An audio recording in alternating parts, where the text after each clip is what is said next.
4 buy lows, 4 sell highs, all before week 6. It is getting crucial to make the right trade. So Tyler, people on the YouTube can already see who your first buy low at the running back position is. So why don't you take it away with Mr. Najee Harris? Najee Harris. Everyone knows that he is the second half of the season demon. All the way back in 2022, it started. First half of the year, he was the running back 30, averaging 10.9 points per game, and he finished as the running back 7, averaging 15.1 points per game. Last year, he was the running back 38 in the first half of the year, 6.7 points per game. And then he finished up the second half of the year as the running back 10, averaging 13.5. And so far this year, the guy is the running back 30, putting up 10.2 points per game. That's the running back 36 on a per game basis. The best part about this is that he's getting the usage here in this Pittsburgh offense. He's the running back 21 in usage so far. History is bound to repeat itself yet again. It has for the last 2 seasons. It's going to for the 3rd season. And for the second half of the season, that's been a top 10 finish for the guy. I think now's the time to go throw in an offer for Najee because no one's really thinking about it, but you know that he can pay off big time in the second half of the season. Yeah, it's actually pretty crazy that he's averaging over 16 rush attempts per game. He's the RB7 in rush attempts. He's only averaging 3.3 yards per carry. And I think my biggest worry coming into the season for Najee was that Jaylen Warren was really going to cut into his work. Well, Jaylen Warren can't stay on the field.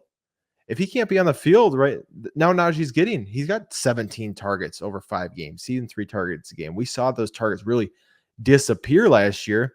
So if he's getting a little receiving work, if he's getting the volume, all he's got to do is break a couple runs here and there, find the end zone once or twice, and you're feeling a lot better about Najee. And I think the best part about him is he is a true buy low because it's been gross. Where, like you said, first half of the last couple seasons, it's gross from a fantasy perspective right now. So you're not giving up anything to go get Najee Harris. So I can't agree more. I think this is a great buy low right here. Thank you. My buy low running back isn't quite as gross as yours. I don't even know if you consider it a buy low, but I think we're going to kind of get on this trend of buying guys after their bye weeks. And that starts with my guy, David Montgomery, who's coming off a bye week. And before that, he had scored 15 points on 40 rush attempts against the Seattle Seahawks. And he's doing exactly what we were hoping he would do to start this season. He's got 4 rushing touchdowns in 4 games, 1 in each game. He's seen 17, 11, 23, and 12 rush attempts so far. And this team is really, using him in short yardage situations. If you're watching the All-22 over on YouTube, you'll notice the last 3 rushes. I don't want to spoil it because we're not quite there yet, but the last 3 rushes are all within the 5-yard line on the same drive. Because what Dan Campbell does is he goes, we're in the red zone. We're going to run the ball. We're going to use more running backs to find the end zone. Obviously, Jahmyr Gibbs cuts into that a little bit. But Dave Montgomery overall, right, he's going to be more of that shorter yardage. He's going to find the end zone. And his playoff schedule, Ty, let me tell you, is juicy. From week 11 on, he plays Jacksonville, who's allowing the 5th most points to running backs. Indy, 9th most points to running backs. Chicago, 10th most points to running backs. Green Bay, 17th. Buffalo, 1st most points to running backs. Chicago, 10th. And then San Francisco, 19th in the championship, which isn't great.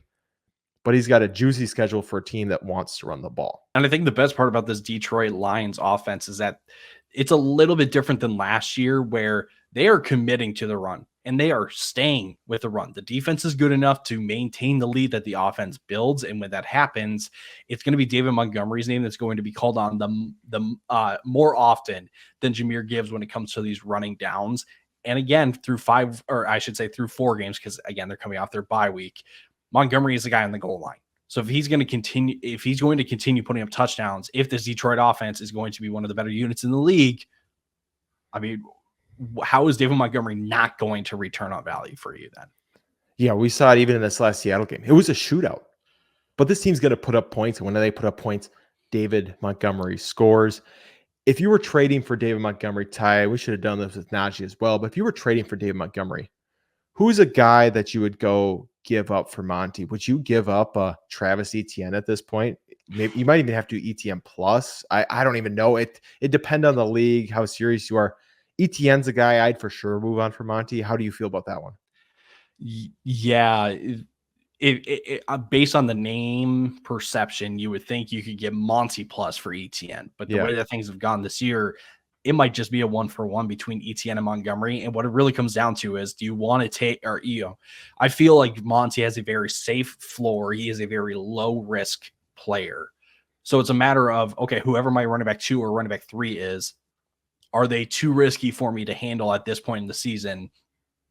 Maybe I should go get a guy like Montgomery who's got the safer floor. for sure. For Najee, I'm going to just throw out 3 running back names, and I just want to tell you if you trade him for Najee, Zach Moss. Yeah. Oh yeah. I would trade Zach Moss for Najee. Devin Singletary. Yes, absolutely. And then Rico Dowdle.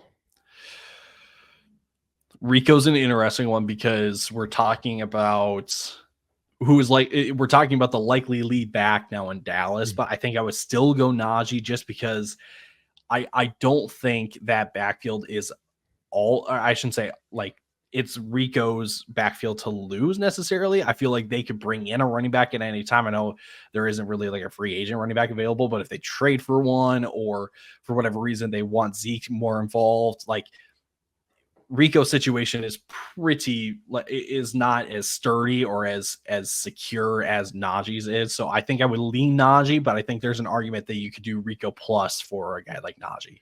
For sure. And the reason I bring up all 3 is all 3 are outscoring Najee so far on the season.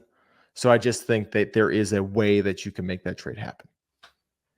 But Ty, it's that time of the episode where we talk to the 93%. And we let you know that we know that you're watching the content and you're just not taking that 3 seconds to turn your knob or turn your mouse and hit that subscribe button. So we want to invite you to do that because we've got league winning advice every single week, 3 times a week. And you know what? And then if you go over to our shorts page, we got 7 times a week over there. The audio podcast, we thank you again for listening to us on there. But Tyler, let's dive into these wide receivers. We got 2 big names here. This is fun, right? It was a little grosser with the running backs. Wide receivers is fun now. So why don't you kick us off with your wide receiver? It's Devonta Smith. This is the classic buy candidate because he's coming off the bye. He's got his teammate coming back from injury. So naturally that's just going to lower his trade value. But I'm telling you, now's the time to pounce on it because this Eagles offense will be a wagon with everyone healthy. So the biggest reason, again, for trading for Devonta is essentially just good players on good offenses, right? And this Philly defense isn't really stopping anybody. So this Eagles offense will continue to put up points. They've got the talent to do so, I think is what I'm trying to say.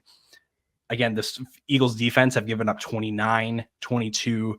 They gave up 12 to a Saints team that's really showing their true colors now at this point. They gave up 33 to Tampa Bay. 7 of the last 10 opponents for the Eagles, too, are in the top half of fantasy points allowed to wide receivers on a per game basis. So again, with as much talent as the Eagles have on offense, Saquon will get his, but we saw it all work already. Granted, it was just 1 game, but we saw it all work with Saquon and A.J. Brown and Devonta Smith all getting their fair share and putting up decent fantasy points. Yeah, I brought it up briefly with Dave Montgomery. There's just a natural slight buy low opportunity when a wide receiver comes off a bye, and then when another guy comes off an injury, and you compound those for Devonta Smith where you haven't really seen him for 2 weeks. It's just a little bit of a dip. But Devonta looks like he's returning to what we kind of hoped he would be in 2020 or last season from what we saw in 2022, right? Where he was the wide receiver 9, where he was fully involved in this offense. Obviously, A.J. Brown missing the first couple of days helps a little bit, but we're still seeing the volume that we like to see from Devonta. We're still seeing him involved in more ways than he was, in 2023 when this offense really wasn't great. Even with A.J. Brown in week 1, still saw 8 targets, 7 reception in each game so far, like you said. So I really like him as a buy low. I think he's a guy that could be pretty much a league winner moving forward. He's a top 15 option week in and week out. I have a player that isn't really a surprise to most people, but it's Ceedee Lamb. And we all know, right? He hasn't really lived up to this wide receiver 2 overall or pick, right? Where you're taking him with 102, 103, having 11.4 points. But similar to how Ty talked about Najee, we saw this from Ceedee last season before week 7, his week 7 bye, which he actually has again this year, funny enough, 14.9 fantasy points per game. After the bye, 27.8 once this team really started clicking. Before the bye this season, again, 15.3 fantasy points per game. Obviously, I'm not saying that Ceedee Lamb is going to come out and like the world on fire again, put up 20 fantasy points. But I think this offense is just going to continue to get going. You didn't pay him a Dak that much money to not just feed him the ball. He's still seeing 7+ targets each game. He's on pace for 85 yards and 85 receptions, 1,285 yards. But that's not really what you want as the 102. And I think Dallas is really going to make it a priority to get him moving going forward. And I think this buy window is very, very short because I think you have to pitch it as he's got one game and then the bye. So, right, he hasn't played great and then you're losing him in 2 weeks. Hopefully he's on a team that's 2-3 or 1-4. Yeah, CD's in an interesting spot because you're not necessarily going to be able to buy a low just because it's Ceedee Lamb and he still has the wide receiver 1 upside, even as ugly as it has been earlier this year.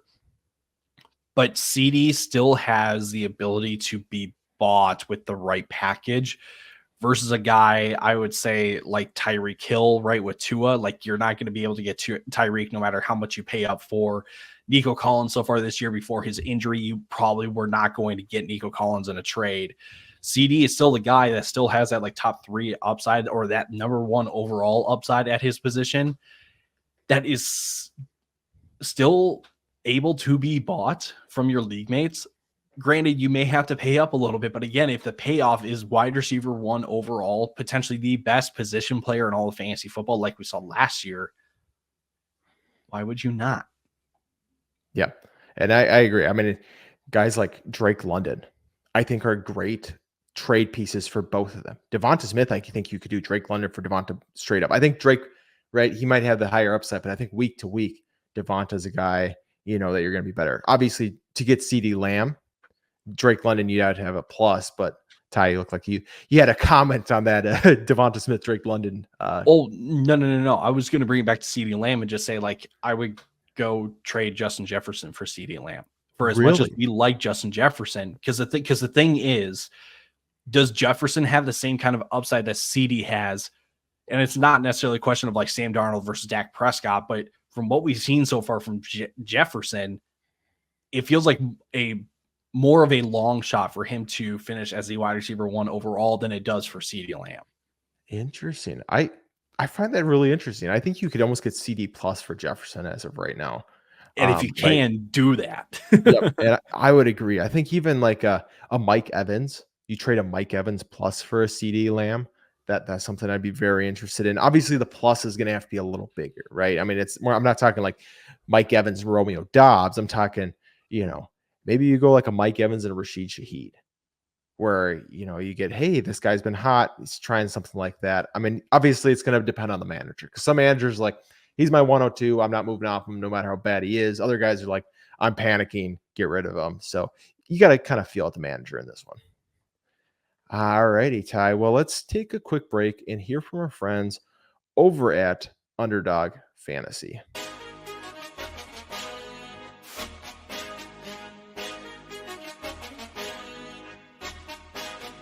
Today's podcast episode is brought to you by our friends over at Underdog Fantasy. Now, we love Underdog. It is the easiest place to play best ball formats, and they even have their own form of player props called Pick'em. You can make up to 20 times your money on a single night by correlating props together. 2 picks will triple your money, 3 will 6 times it, 4 will 10 times it, and 5 plays that all hit will multiply your entry by 20. You can even place insurance on your picks too, so if only 4 of your 5 props hit, you still get 10 times your entry. And if you use our code FELLAS when signing up, Underdog is going to double your first deposit up to $100.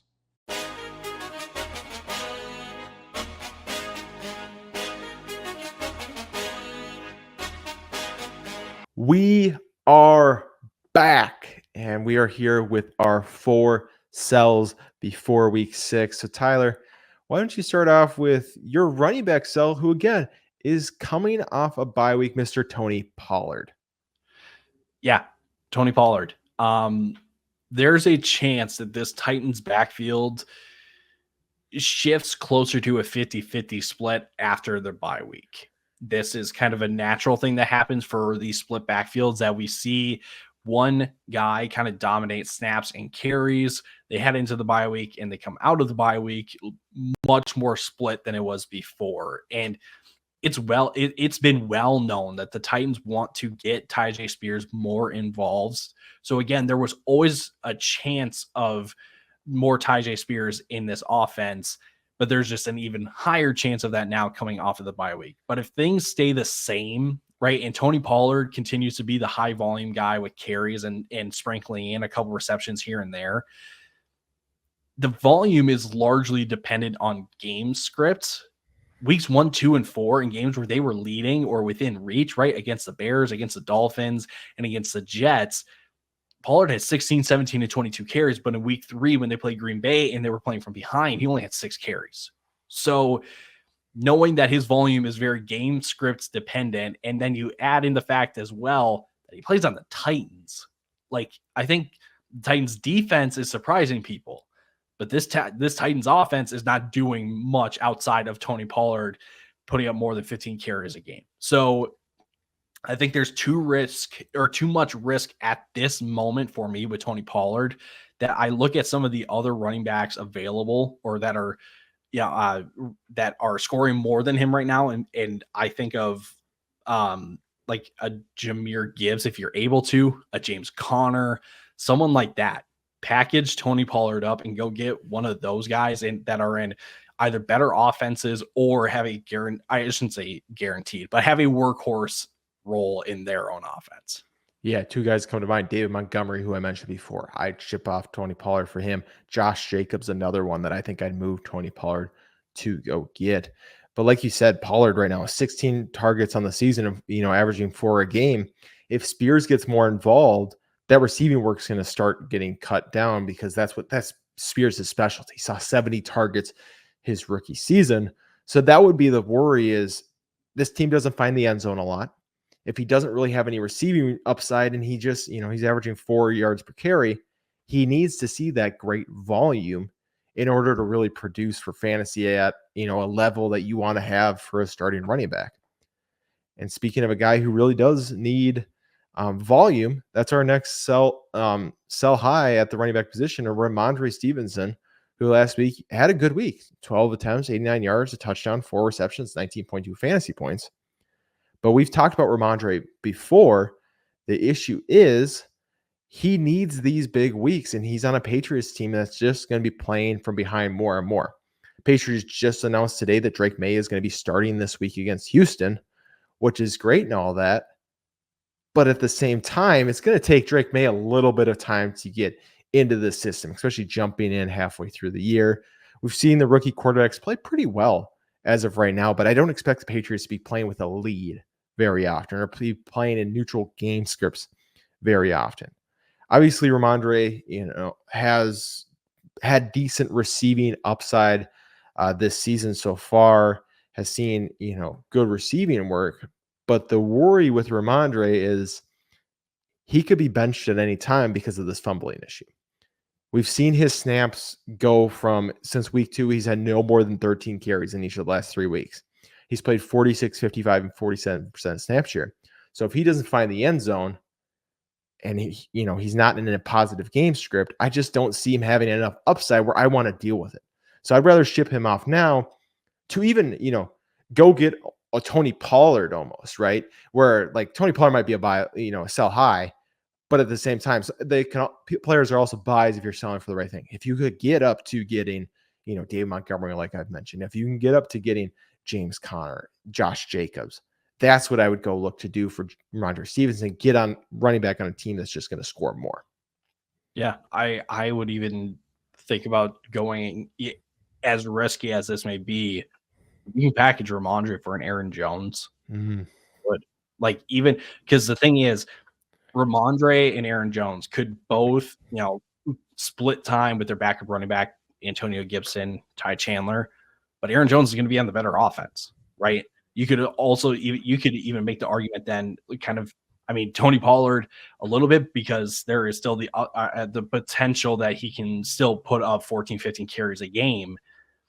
But if you're going to, bet on a running back in a split backfield, or where there is another running back that is evolved just enough, I feel like there are better running backs to go have or to target in better situations than where Rhamondre is right now. Definitely.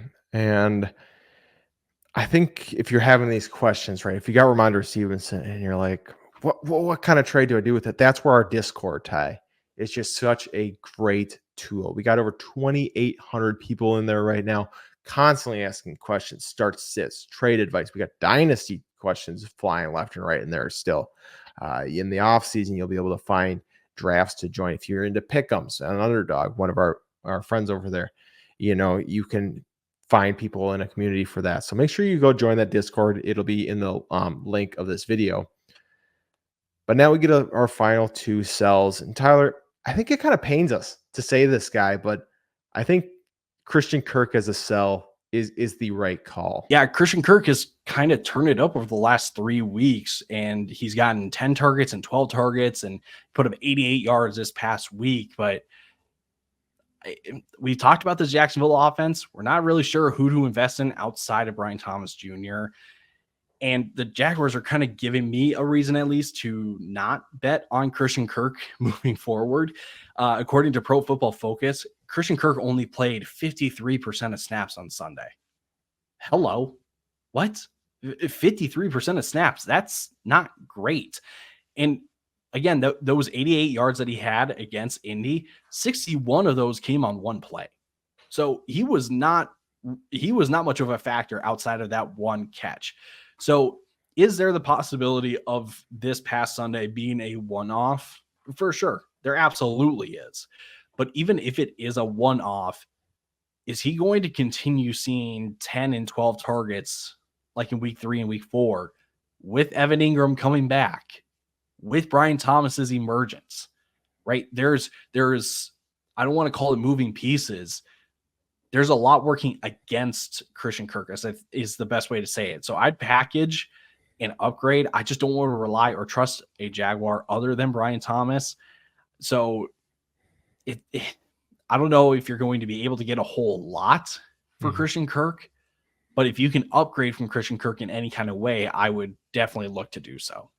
Yeah, I think he's actually a great piece. We talked about throwing him in with a Rhamondre or a Tony Pollard to go get one of those running backs. I think that's where his real value could come in, because he's not just a throwaway piece, right? He's had legitimate fantasy value. You just, at the same time, know that his standalone value isn't exactly the greatest in the entire world.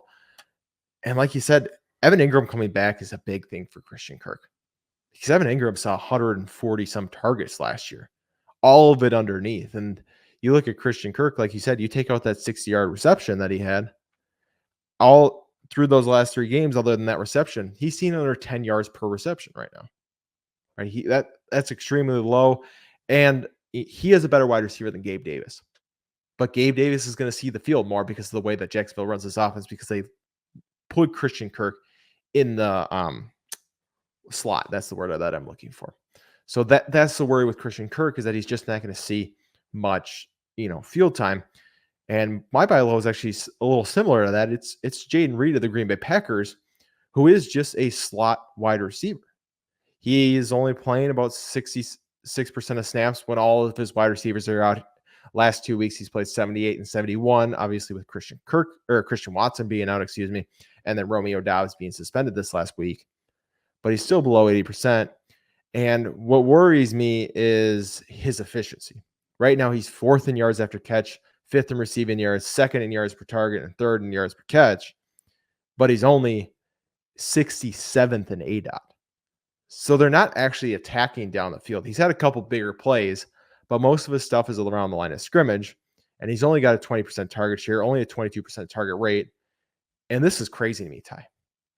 The dude's only got 6 unrealized air yards in the entire season. 6 unrealized air yards. Isn't that wild? That feels like it's wrong. But he's 131st in unrealized air yards. So he's connected on every pass attempt down the field. I know Malik Willis played 2 weeks. And the last thing I will say too is if you don't like your sell highs to have decent weeks on other teams, then he's not a guy who's going to sell high. Jayden Reed is still going to have good weeks. I just don't think Jayden Reed's a top 10 wide receiver. I think that because of the way that he's playing, only 65% of snaps, only 20% target share, there's going to be a lot of variability between his weeks right now. That's my concern with Jayden Reed. Not that he's not going to be good anymore. So he's a guy that I would move off of, go get Chris Godwin, who's on the field all the time in a very similar role. Yeah, maybe the best way to explain this, if you had to take a guess what Jayden Reed's usage right now is, what would you guess that it is? Oh, I don't even know. Hit me with it. The wide receiver 49. Oh, it's the wide receiver 49 because you take a look at his performances so far. He had its wide receiver 1 week in week 1 where he caught a 70-yard bomb from Jordan Love and had a 33-yard reverse touchdown. Then in against Minnesota, yes, he scored, but he had multiple passes downfield because they're playing from behind. Every other week, he's only gotten 2, 6, and 6 targets. So, yes, can he pop for, again, 27 on a given week on limited targets? Absolutely. Absolutely. It's going to come to an end here. This Green Bay offense, we're expecting Josh Jacobs to come through finally. He had a little bit of he had a decent game. Wasn't great. He had a decent game this past week. Christian Watson has been out. Now, the thing I think that could save Jayden Reed is if Romeo Doubs is traded or something because he is clearly not satisfied with his role in Green Bay.